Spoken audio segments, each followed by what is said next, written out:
وَلَا تَكُونُوا كَالَّذِينَ نَسُوا اللَّهَ فَأَنسَاهُمْ أَنفُسَهُمْ أُولَٰئِكَ هُمُ الْفَاسِقُونَ۔ اور پھر ارشاد فرمایا ان لوگوں کی طرح نہ ہو جانا جنہوں نے رب کو فراموش کر دیا، اللہ تعالیٰ جل شانہ سے غافل ہو گئے۔ تو غافل ہونے کے نتیجے میں ان کو سزا کیا ملی؟ سزا کے مختلف انداز ہوتے ہیں۔ ٹیچر سزا دیتا ہے تو اس کا انداز اور ہے، پولیس سزا دیتی ہے تو اس کا انداز سزا کا اور ہے، والدین بچے کو سزا دیتے ہیں کسی جرم پہ تو ان کا انداز سزا کا اور ہے، اور کسی محکمے کے ذمہ دار کی ڈیوٹی جب ہوتی ہے منظم رکھنا اپنے ماتحتوں کو، تو ان کو سزا دینے کا انداز اور ہوتا ہے۔ یہ کبھی ایسا نہیں ہوتا ہے کہ سربراہ جو ہے وہ کان پکڑا کے مارنا شروع کر دے جس طرح پولیس کرتی ہے، تو اس کا انداز اور ہوگا۔ تو ہر ایک کا انداز سزا کا اور ہوگا۔ اب اگر کوئی اللہ کو فراموش کر دیتا ہے تو اللہ اس کو سزا کیا دیتا ہے؟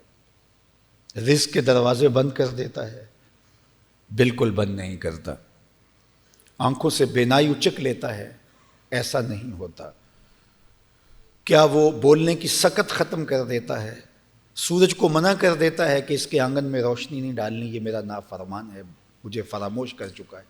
چاند کو اس کے ویڑے میں چاندنی بکھیرنے سے روک دیا جاتا ہے؟ قطعاً ایسا نہیں ہے۔ اسے تازہ ہوا اور آکسیجن میسر نہیں آتی کہ اللہ اس سے ناراض ہو گیا اور اس کو یہ سزا دی گئی ہے کہ آکسیجن روک لی گئی ہے؟ ایسا بھی نہیں ہے۔ تو اس کی سزا کا انداز کیا ہے، اس پہ آپ کی اگر توجہ ہو تو اتنی باریک بات ارشاد فرمائی، وَلَا تَكُونُوا كَالَّذِينَ نَسُوا اللَّهَ، ان لوگوں کی طرح نہ ہو جانا جنہوں نے اللہ کو فراموش کر دیا۔ تو پھر ان کو سزا کی کیا ہوئی؟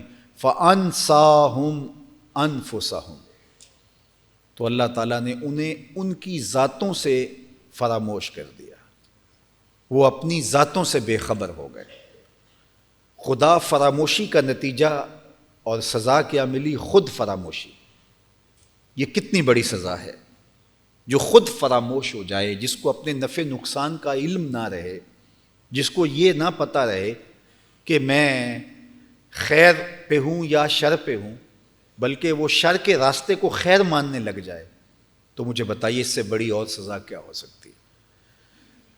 جو بنی اسرائیل کو سزائیں دی گئیں کہ ان کی شکلیں بدل دی گئی، مسخ کر دیا گیا، اس امت کے لیے مسخ نہیں ہے۔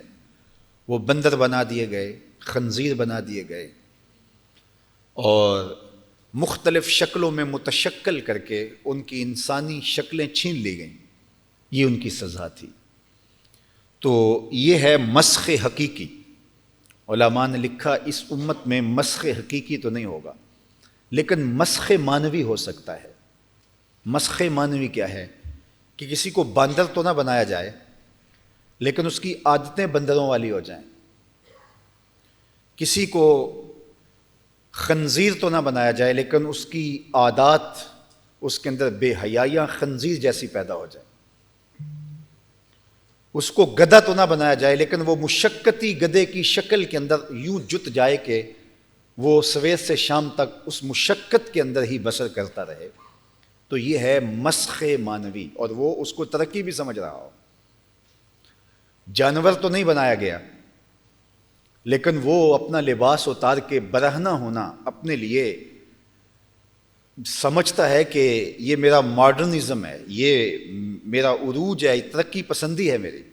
لیکن مسخ معنوی ہو گیا کہ جو جانوروں کو برہنگی میں مبتلا کیا گیا ہے تو یہ بھی اسی عذاب میں مبتلا ہوا، لیکن وہ اس کو ترقی سمجھ رہا ہے، اس کو عروج سمجھ رہا ہے، اپنے لیے اعزاز سمجھ رہا ہے، فیشن سمجھ رہا ہے۔